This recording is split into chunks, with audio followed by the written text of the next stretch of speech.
വീഡിയോയിൽ കാണുന്ന അതും ഒരു സ്ത്രീയാണ്, അതും ഒരു അമ്മയാണ്. ഒരു നേരത്തെ ഭക്ഷണം. ആ പെൺകുട്ടിയോട് നമുക്ക് പ്രതികാരമല്ല വേണ്ടത്, നീതിയാണ് വേണ്ടത്. നമ്മുടെ രാഹുൽ ഈശ്വർ പറയുന്ന വാക്കുകളാണിത്. ആ വാക്കുകൾ കേൾക്കുമ്പോൾ ഇല്ലേ, രാഹുൽ ഈശ്വറിനെ പുരുഷന്മാർ നെഞ്ചോട് ചേർത്ത് സപ്പോർട്ട് കൊടുക്കേണ്ട ഒരു സമയമാണിപ്പോൾ. പിന്നൊരു കാര്യം ഞാൻ പറയാഞ്ഞതില്ലേ, സാധുവായ ആ ദീപക് മരണപ്പെട്ടതിന് ശേഷം ഏതോ ഒരു തന്തയില്ലായ്മ ചെയ്യുന്ന ചില സ്ത്രീകൾ അങ്ങനെ ചെയ്തിന് അറിഞ്ഞിട്ടുണ്ടല്ലോ. മറ്റുള്ള സ്ത്രീകളെ നമ്മൾ ഒരിക്കലും കുറ്റപ്പെടുത്താൻ പാടില്ല കേട്ടാ.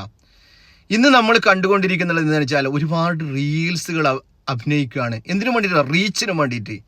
അതിൽ ഒരുപാട് സ്ത്രീകളെയും കുറ്റപ്പെടുത്തുന്നു. ചില ബസ്സുകൾ വെച്ചിട്ട് പറഞ്ഞ് ഇതിൽ സ്ത്രീകൾ കയറുന്നില്ല, പുരുഷന്മാർ മാത്രം. എല്ലാ സ്ത്രീകളും നിങ്ങൾ അതിൽ ഉൾപ്പെടുത്തണ്ട കേട്ടോ. ഈ വീഡിയോയിൽ കാണുന്ന അതും ഒരു സ്ത്രീയാണ്, അതും ഒരു അമ്മയാണ്. ഒരു നേരത്തെ ഭക്ഷണത്തിനും വേണ്ടിയിട്ട് റോഡ് സൈഡിൽ കച്ചവടം ചെയ്യുന്ന ആ ഒരു അമ്മനെ നിങ്ങൾ കണ്ടില്ലേ? കച്ചവടമില്ലായിട്ട് വീട്ടിലേക്ക് ഞാൻ എങ്ങനെ വെറും കൈയോടെ മടങ്ങിപ്പോകും എന്ന ഒരു ചിന്ത കൊണ്ട് കരയുകയാണ് അമ്മ.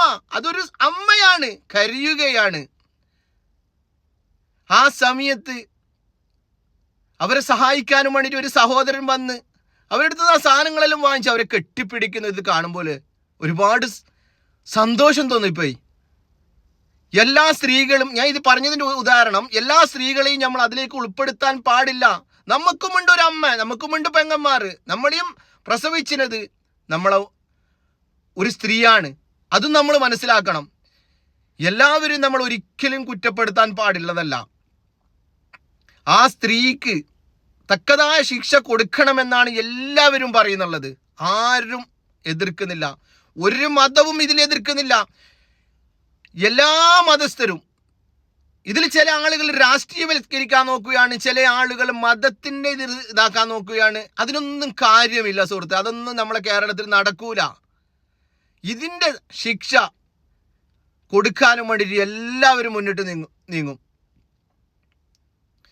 ഞാൻ രാഹുൽ ഈശ്വറിൻ്റെ ചില വാക്കുകൾ ഞാൻ ഇവിടെ നിങ്ങൾക്ക് കാണിക്കാം. ചെറിയൊരു വാക്കുകൾ, അത് നിങ്ങൾ കണ്ടോട്ടാ. കുട്ടിയോടും ആർക്കും പ്രതികാരമല്ല ഉള്ളത്, പക്ഷേ നീതിയാണ് വേണ്ടത്.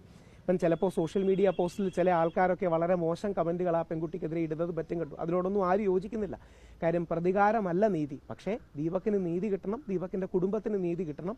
ഇന്ത്യൻ നിയമം അനുശാസിക്കുന്ന ആത്മഹത്യാ പ്രേരണയും IT ആക്റ്റും അടക്കമുള്ള വകുപ്പുകൾ ചുമത്തി ആ പെൺകുട്ടിയെ അറസ്റ്റ് ചെയ്യണം. അത് വേറൊന്നും കൊണ്ടല്ല, അതാണ് നിയമം എന്നുള്ളത് കൊണ്ടാണ്.